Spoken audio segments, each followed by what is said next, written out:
Silent scan. Silent scan. Defiance.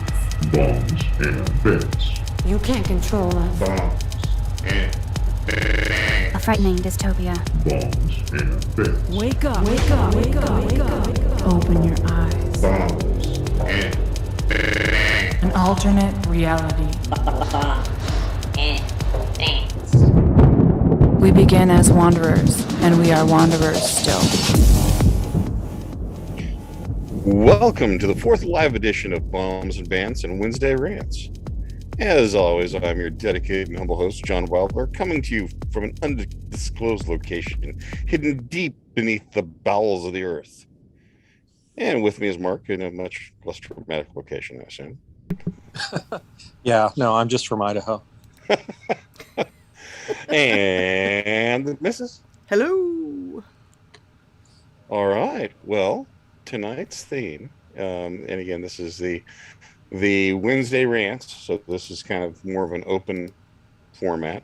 Tonight's theme is Something Wicked This Way Comes, and I guess I'll do the Recording in setup. progress. Uh-oh, we're being recorded now. Sorry. I forgot to do that before I put us live. I'll get this technical thing down eventually, I promise. We are good to go.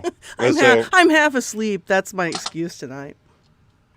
So if you hear slight snoring from my direction, just throw something heavy at me. Well, you're around the corner, and if I could throw something, well, anyway. If you could throw something heavy at me, you would have done so already. Yes. Fair enough. All right. So tonight's theme is Something Wicked This Way Comes. I believe that was the title for a Ray Bradbury novel way back in the day. And you keep doing that. I have to keep I'm saying sorry. I'm Oh, no, sorry. you're fine, I told you're you. fine. I told you it's the technical thing. I had to Yep, undo you're some good. stuff and then redo some stuff, and I had to redo it again so I can continue the other stuff that I was going to do later on, if that makes sense. Yeah, and it's actually from a line in I think Macbeth. Yes, absolutely. Yes, the Scottish play.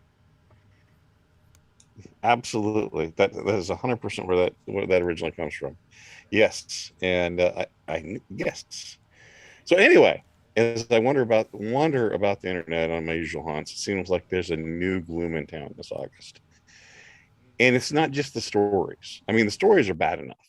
We've got the fall of Kabul, Joe Biden's inability to conjugate verbs, looming shortages of everything from computer chips to potato chips to just regular basic food staples.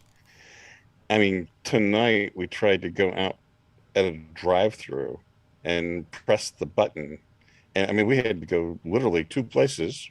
I mean, I know before we could get any service. I mean, it was. Well, we do live in a really small town, so it's that one We place do. or it's the other place. Yeah. Well, yes, and honestly, we only have enough horsepower to staff one decent fast food restaurant, and sometimes it moves from one restaurant to another, but we got enough for one. But anyway, there are shortages, and perhaps even China being poised to take over Taiwan while illegal aliens stream across the border in record numbers. Oh, and don't forget. Oh yeah, Coronavirus! and COVID. Coronavirus! Coronavirus! Oh yeah, and COVID-21 variant 6 strain 73. Get ready for your 43rd booster shot. No, I'm sorry, your daily booster shot, brought to you by Pfizer. And then today, Elon Musk tweets, apropos of nothing, the guns of August, which is a phrase normally used to describe the start of the Balkan conflict that spread into the First World War. So I don't know. I get the feeling from a lot of different people and that we're at the brink, at the precipice of something not good. I mean, am I alone in this? Are you? I'm Apparently sorry. so. Okay, well, that's been. And that's all. Sorry about that. Well, All right. first of all, I have to say I'm going to have to change my mind from last week where I said that Biden's going to last for another year, because I thought that they were going to leave him in till second the midterm elections were through, but they're he's not going to last at this rate. They're he'll either collapse and die, or they'll have to remove him. It is absolutely looking like that. I mean, we have clearly the least competent person in the Oval Office since the 7th or 8th year of Ronald Reagan's presidency.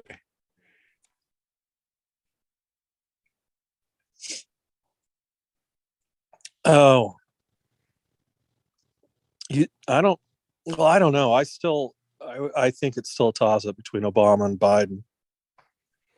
Well, again, I want to say I mean less mentally competent. Oh, mentally incompetent. Okay. I didn't mean Obama's competent, but mentally, he's just evil. So he's plenty smart. He's just evil. Okay.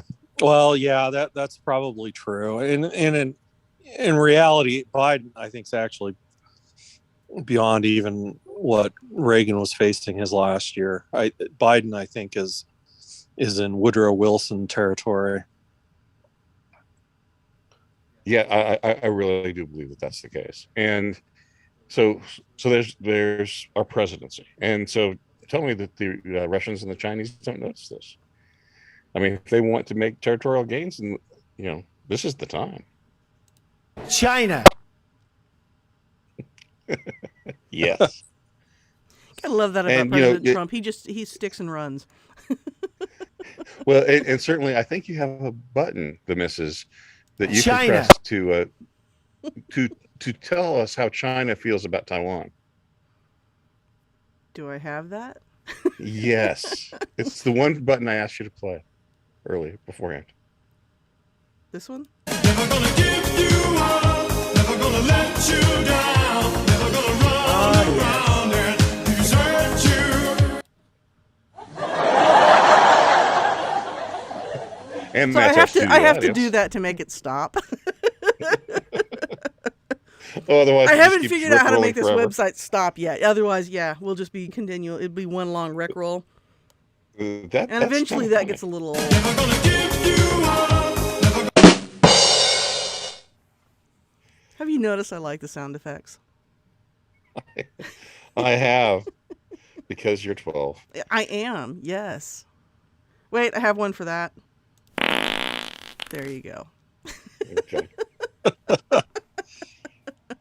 Oh, well, so are you outside of that? Are you getting that sort of general sense as well, Mark? Oh yeah, it's COVID was supposed to be such a short shutdown, and it's dragged, and then everybody got their hopes up because the vaccines were coming out and we're supposed to work, and then they're not working, at least not the way they were telling us back in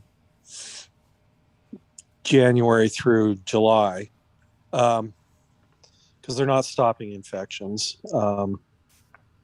in the people that have gotten it. They may have less symptoms, reduced symptoms, but that's all it's doing. It's not preventing them from being infected. And I think people are tired of it, and obviously Biden's melting down, and there's a lot of people that are, I'm sure, on the Democrat side that are just thinking, wow, maybe we would have been better off with Trump. I mean, they would never admit that, though. And let's be honest. Let's be honest. A lot of us are tired of this whole coronavirus stuff, but a lot of us aren't. We were just talking about this earlier as we were waiting for the voice that would never come out of the clown's mouth. Right? John, that's Absolutely. who I'm talking to. Yes. But and when you look at that, I mean, there are folks who will never, ever, ever would say publicly that they would go for Trump, but they're missing him right now. I mean, at least they had someone in the office who they could admit they hated. And they are Yeah. kind of I being mean, forced to. Sorry, go ahead. Go ahead, Mark. Oh, I'm just going to say, I mean, the morale of the country is just really low. I think it's the lowest since the Carter administration. Well, and we're talking about mandatory coercive injections of the various preparations. Again, I don't want to call them vaccines because they're not technically vaccines. Some of them, I think the Sinovac is technically a vaccine, but And those are the rest of these- mildest. Those are the mildest things that people are saying you should be forcibly vaccinated. right. That's the most reasonable thing they're saying. Yeah, I've seen posts where people, and these are people on the left, are actively hoping that people who do not get vaccinated die. Which Well, all this gleefulness, like this week that Greg Abbott, the Texas governor, I told you I was tired. The governor of Texas was tested positive for corona, right? And he's vaccinated. He's done all the things he's supposed to do according to the left, and yet they were just gleeful that he has this. It's astounding. The left, frankly, would. I mean, their biggest wish would be for everyone to the right of them to die. I mean, they've got prominent, famous liberals have said that for quite a while, and it's just ramped up more and more. And that's absolutely the case. So when we look at this, so far I'm starting to see a few shortages show up around here in our central United States compound. Are you seeing any shortages up your direction? We've been having shortages of different food items in the grocery store ever since the COVID thing began. And,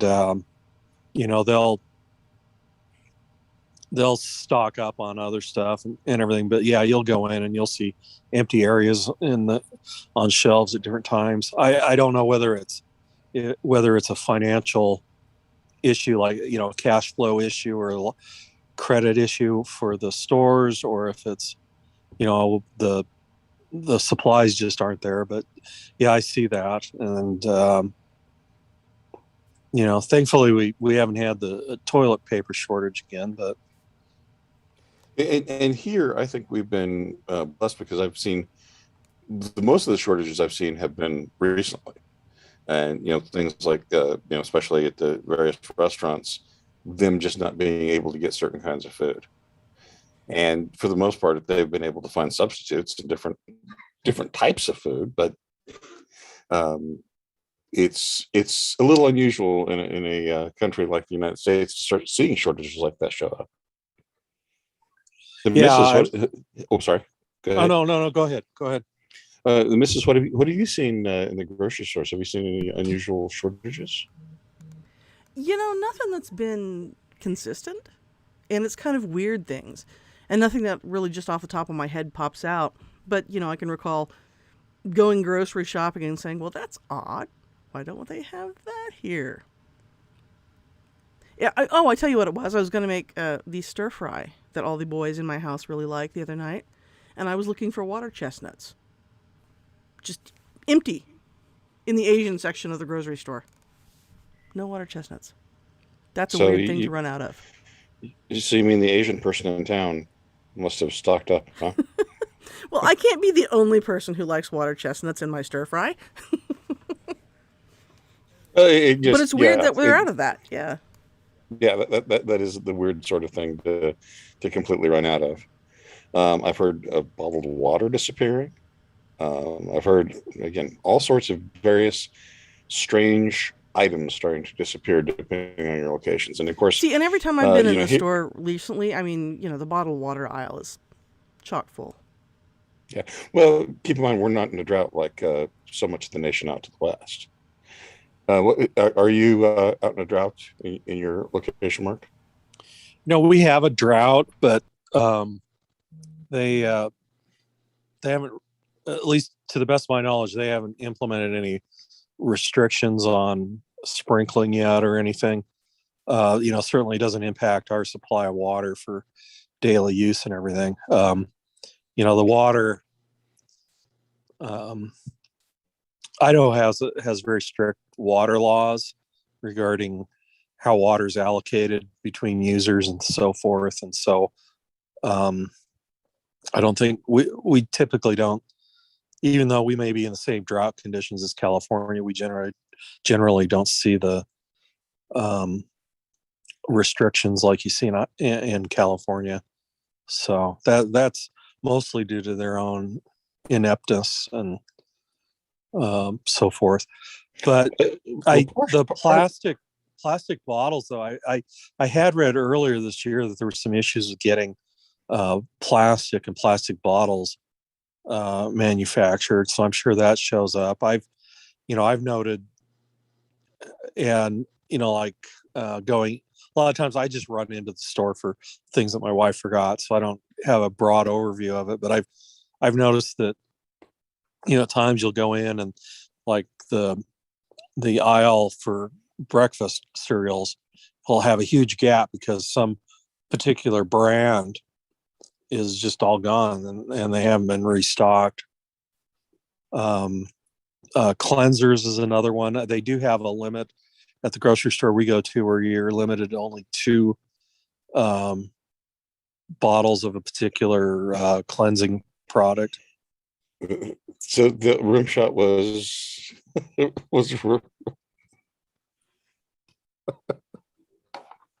What's that?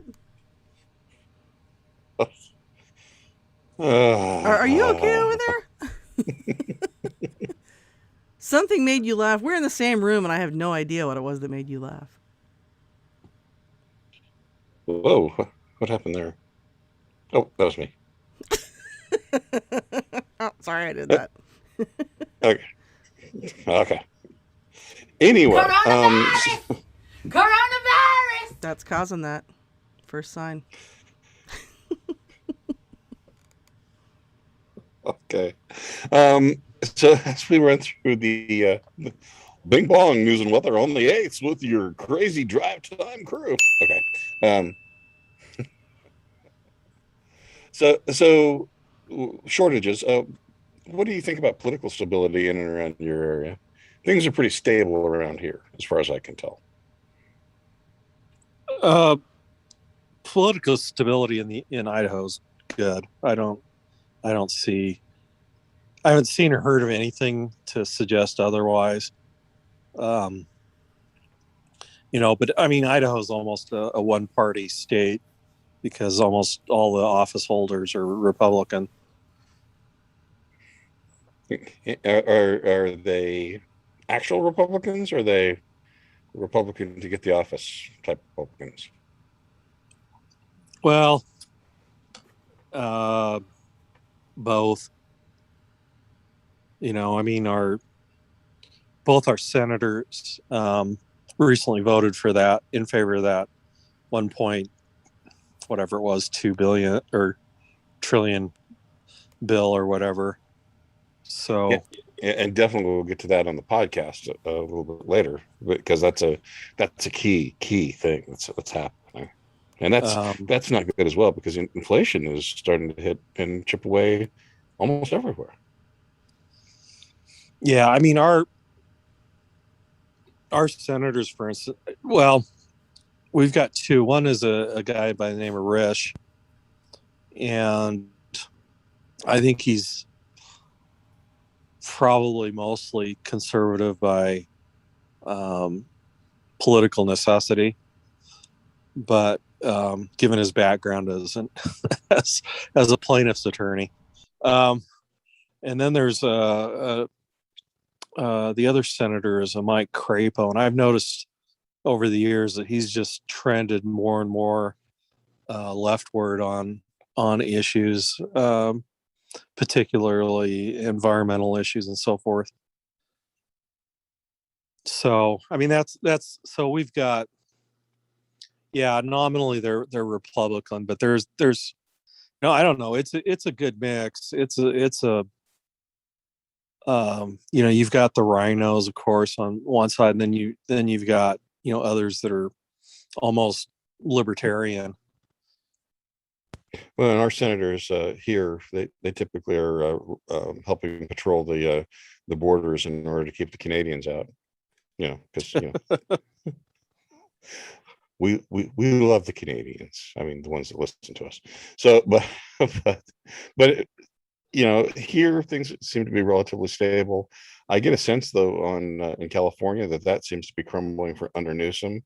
I think people are very tired of what liberalism has brought them. Well, and these major Democratic politicians it's just getting harder and harder for them to cover up their narcissism and greed and everything else. Cuomo. Yeah, I mean, he's an example. I think it's gotten harder for him to cover it up. I mean, people are seeing their hypocrisy. And for instance, I saw an article that I can't remember the author of it, but basically it was a liberal disappointed with Obama and his big birthday bash was the thing that opened her eyes. And again, it seems like when they no longer have to be elected, they let their true selves out, and that, to be fair, that happens on the right as well.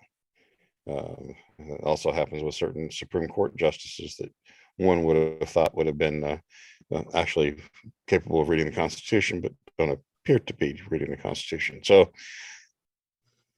that seems to be another part where things seem to be falling apart as well, though.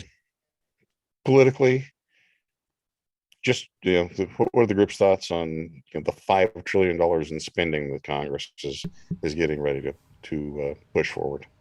Oh, you mean it's not normal for me to have to take a wheelbarrow full of cash in order to buy a sandwich? Yeah. Is that weird? Yeah, always been interested in studying Weimar Germany. I just didn't want to have to live there to do it. Well, and I mean, I don't know if things will go as bad as Germany, but I mean, it could. But my my concern is I don't see any reason why we won't be returning to again the Carter years. With the high inflation and so forth. Well, and again, I think that we're seeing, and I'll tease our podcast a little bit there. We're seeing some things that are coming together all at once that are very, very bad omens. The first thing is number one, they just expanded Medicare to people who are going to be 60 and older. And from the standpoint of people getting medical care, of course, that's wonderful, and who could be against that, except for heartless people like me. When you look at the expansion of Medicare was already set to financially collapse the United States by 2027. Add in another 20 million people. How does that not slide that date close to 2024? So it'll be fine. It'll be fine. We'll just print more. We got more zeros. Just add zeros. That's right. To quote everyone's favorite congressman from New York, actually congresswoman from New York. Well, money. If they who pays the bills? Well, you just paid the bill. You just print it. That's all. Well, again, I think from a go ahead. Oh, I was just going to say. I mean, I think you're right. I mean, things are coming together, and I don't know if I guess my opinion is I don't know if it's an accident. I mean, the left has long pushed ideas of getting so many people on welfare that they can collapse the system and require everything to be redone, basically a reset. And, I feel like we're dropping into that's, I hate to say it, but, there's some sort of shadowy network. And I don't mean like, everyone's lockstep or whatever, but just, this common philosophies and these networks where people communicate and sort of these ideas spread and plans. And just call it what it is, the open conspiracy. They're saying what they want to do. They're not being coy about it. And they've been saying it for years. The thing that really struck me today was, so a couple of the school districts in this area are going to be requiring masks for children in school, which is, just insanity. And, and if you, one of the districts I was hearing about was they're you can opt out of wearing the mask if you don't want to, but if there's an outbreak of coronavirus at the school, then the people that chose not to wear masks will have to go on a 2-week quarantine, but those that wore the masks won't have to. And of course, we all know the masks are ineffective. And it just reminded me of that, old line about those the gods would destroy, they first make mad. And, really that's sort of what we're seeing is just this a spreading insanity across the nation on so many things. Well, and not only that, I could sit back and I can make very much a good case against masks. And you know what? I could make a reasonable case for masks. I mean, I could. But just to see the absolute levels of emotion on either side, people are done with us. They're done with each other. Well, I think people are just to the breaking point. They are. They absolutely are. Again, that's where I keep coming back to. It feels like we are at that breaking point where all of these factors are coming into play, and they're coming into play right now. I mean, this is Art Bell talking about the quickening. I mean, it feels. And as far as masks in schools go, Mark, I don't know about your schools, but here where we are, schools were open all last year. Is that the same case in Idaho? No.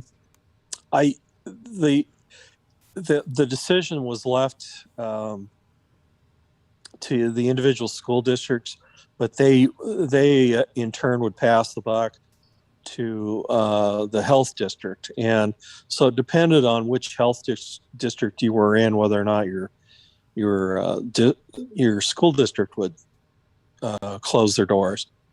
Yeah, that's kind of the way it was here too. Like the big cities were out, but all the small school districts, and again, we live in a dinky tiny town, so we were in. But the rules were different for all the school districts. Yeah. And that's pretty much, I think, the way that it happened here in Idaho, except that, the health districts cover, I think there's only like 4 or 5 health districts for the state.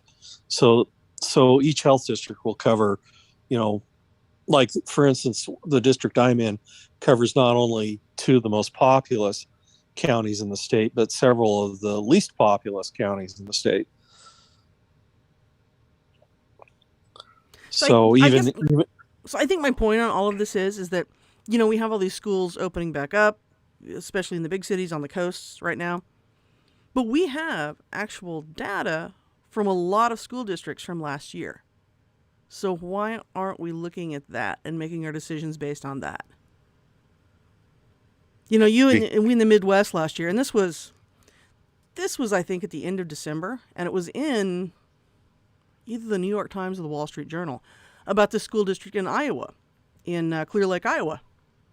And they had 33,000 quarantines in that district over the course of that semester. And would you like to know how many kids got sick from contact with people who had been diagnosed with COVID out of those 33,000?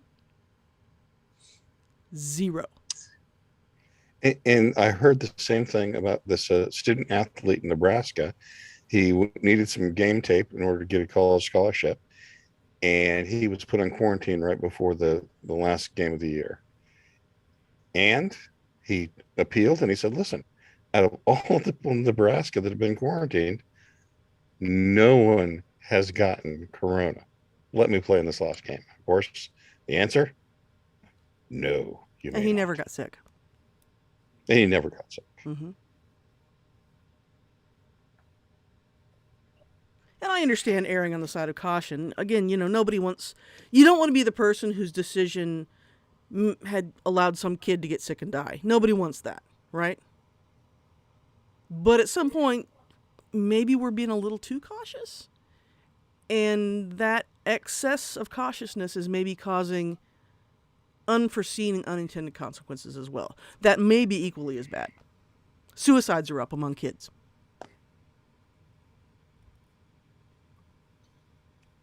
And I think when you look at those unforeseen consequences, I completely understand. We're destroying society. We're destroying what has worked for decades, and we're doing it again and again and again. And we're ripping out conventions that have proven sometimes for centuries or millennia to have been great ways for humanity to live, ripping them out and ignoring them. And there is a consequence to that.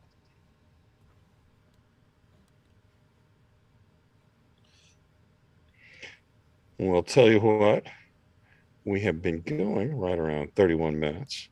So now is probably a good time, since we've got another recording session after this that won't be live, to head on out.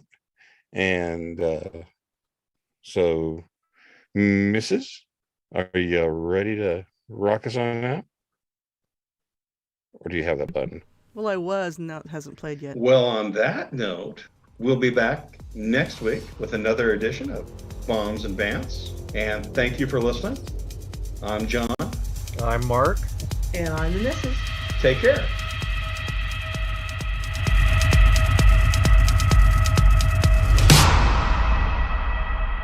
Y'all come back now, you hear?